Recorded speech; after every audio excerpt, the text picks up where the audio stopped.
میرے واجب الاحترام معزز حاضرین، آج کی یہ تقریب ختم قرآن کی تقریب ہے۔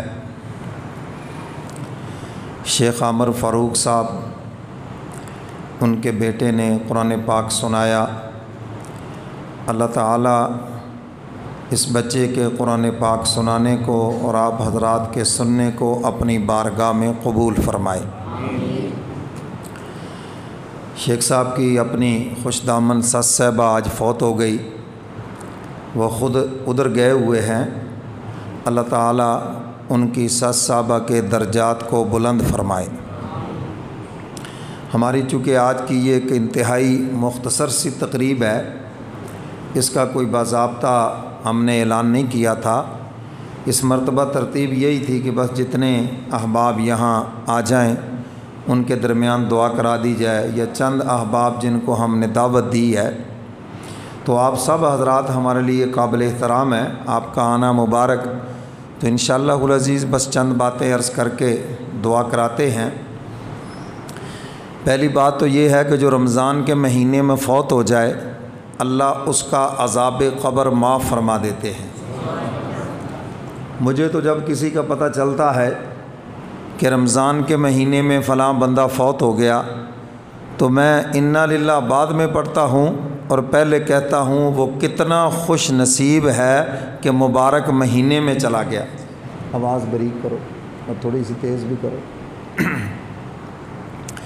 تو رمضان کے مہینے میں موت آ جانا یہ بھی بخشش کا ذریعہ ہے۔ بظاہر بہت سارے بندے آپ ان کو دیکھتے ہیں وہ بد عمل ہیں، لیکن ان کی موت رمضان کے مہینے میں ہو جاتی ہے، یہ حق تعالیٰ کا ان پہ انعام ہے، یا ان کا کوئی خاص ایسا عمل ہے جس کا صرف اللہ کو پتہ ہے، بندوں کو پتہ ہی نہیں ہے۔ تو جو رمضان کے مہینے میں فوت ہو جائے اس کا بھی عذاب قبر معاف ہے، اور اسی طرح حافظ قرآن کا بھی عذاب قبر معاف ہے۔ البتہ شرط یہ ہے کہ اس کو قرآن یاد ہو۔ اگر اس نے قرآن بلا دیا تو پھر کوئی اجر و ثواب نہیں، پھر تو وہ محروم ہو گیا ہر چیز سے۔ تو اگر اس کو قرآن یاد ہے اور لکھا ہے کہ اگر وہ بد عمل بھی ہے لیکن چونکہ اس کو قرآن یاد ہے تو حق تعالیٰ اس کا عذاب قبر معاف فرما دیتے ہیں۔ سیدنا عثمان غنی رضی اللہ تعالیٰ عنہ قبر کے تذکرے پہ بہت زیادہ رویا کرتے تھے۔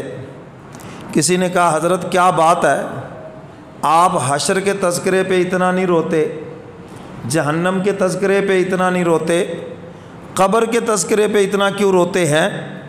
فرمایا کہ قبر آخرت کی منزلوں میں سے پہلی منزل ہے، جو اس منزل میں کامیاب ہو گیا وہ اگلی ساری منزلوں میں کامیاب ہو گیا۔ اور کبھی فرماتے قبر کے اندر تنہا جانا ہے، تو وہاں حشر کے میدان میں تو سبھی ہوں گے، تو فرمایا کہ یہ تنہائیوں کا گھر ہے۔ تو میرے محترم سامعین، حافظ قرآن کی الحمدللہ قبر بھی روشن ہے، اور اگر قرآن یاد ہونے کے ساتھ ساتھ وہ باعمل ہے، یعنی قرآن کے اوپر اس کا عمل بھی ہے، تو جو اس کے دائیں بائیں لوگ سوئے ہوئے ہیں اللہ ان کا بھی عذاب قبر معاف کر دیتے ہیں۔ حجت الاسلام حضرت مولانا قاسم نانوتوی رحمۃ اللہ علیہ، ان سے کسی نے پوچھا حضرت یہ جو لوگ وصیت کرتے ہیں فلاں نیک آدمی کے پہلو میں مجھے دفن کر دینا، فلاں قبرستان میں نیک آدمی کے ساتھ دفن کر دینا، اس کا کیا فائدہ؟ وہ نیک اپنی قبر میں ہے اور یہ ساتھ والے لوگ تو اپنی اپنی قبروں میں ہیں، تو ان کو کیا فائدہ؟ حضرت نے فرمایا آج تمہیں یہ بات سمجھ نہیں آئے گی، کسی دن عملاً تمہیں سمجھاؤں گا پھر سمجھ آئے گی۔ گرمی کا موسم تھا، حضرت بیان فرما رہے تھے اور وہ صاحب سامنے بیٹھے ہوئے تھے۔ اس زمانے کے اندر یہ بجلی نہیں تھی، ہاتھ سے پنکھا جھیلا جاتا تھا، تو ایک آدمی ہاتھ سے پنکھا چلا رہا ہے، حضرت کو ہوا آ رہی ہے۔ حضرت نے بیان روکا، فرمایا بھی ایک منٹ میں ایک بات سمجھا لوں پھر آگے چلتا ہوں۔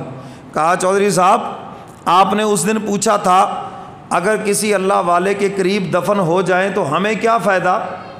فرمایا دیکھو بھی یہ بندہ جو پنکھا جھیل رہا ہے یہ صرف مجھے جھیل رہا ہے یا تمہیں بھی؟ کہنے لگا جی صرف آپ کو۔ فرمایا تمہیں ہوا آ رہی ہے یا نہیں؟ کہنے لگا جی مجھے پوری ہوا آ رہی ہے۔ تو فرمایا بالکل اسی طرح جو خدا کا پیارا ہوتا ہے اس کی قبر پر اللہ کی رحمتوں کے انوارات کے می برستے ہیں، اور جو ان کے ساتھ سوئے ہوئے ہوتے ہیں اللہ انہیں بھی محروم نہیں کرتے بلکہ اپنی رحمتیں اور برکتیں انہیں بھی عطا کرتے ہیں۔ تو میرے محترم سامعین، جو رمضان کے مہینے میں فوت ہو جائے اس کا عذاب قبر معاف ہے۔ اور فرمایا جو حج کے لیے جائے، عمرے کے لیے جائے اور راستے میں فوت ہو جائے، جاتے ہوئے فوت ہو جائے یا آتے ہوئے فوت ہو جائے یا وہاں پر فوت ہو جائے، فرمایا اس کا بھی عذاب قبر معاف ہے۔ آگے ہو جائے، ذرا آگے ہو کے بیٹھ۔ تو اس لیے لکھا ہے کہ میدان محشر میں حاجی جب اٹھے گا تو وہ لبیک لبیک کہتا ہو اٹھے گا۔ وہ سمجھے گا شاید میں میدان عرفات میں ہوں، لیکن پوچھنے کے بعد پتہ چلے گا کہ یہ میدان محشر ہے۔ ہاں، تو اس کا بھی عذاب قبر معاف ہے، اس کو پتہ ہی نہیں چلے گا کہ قبر کے لاکھوں سال کیسے گزر گئے۔ پتہ نہیں کتنے سال وہاں سونا ہے۔ آدم علیہ السلام کے دور کی قبریں، حضور علیہ السلام کے دور کی قبریں، پتہ نہیں کتنے سو سال ہو گئے، تو پتہ نہیں ہم نے کتنے سال سونا ہے۔ تو فرمایا اگر قبر کا آرام چاہتے ہو تو وہاں پر تمہارے صرف نیک اعمال تمہارے ساتھ جائیں گے، رشتہ دار جائیں گے، آپ کو دفنا کے واپس آ جائیں گے۔ پہلے زمانے میں مرنے والے کا مال بھی ساتھ لے جاتے تھے اور پھر قبر سے واپس لے آتے تھے۔ فرمایا کہ مال بھی واپس آ جائے گا، رشتہ دار بھی واپس آ جائیں گے، لیکن اے انسان جو تیرے نیک اعمال ہیں وہ قبر میں تیرے ساتھ رہیں گے۔ تو میں یہ عرض کر رہا تھا کہ رمضان کے مہینے میں فوت ہو جائے عذاب قبر معاف۔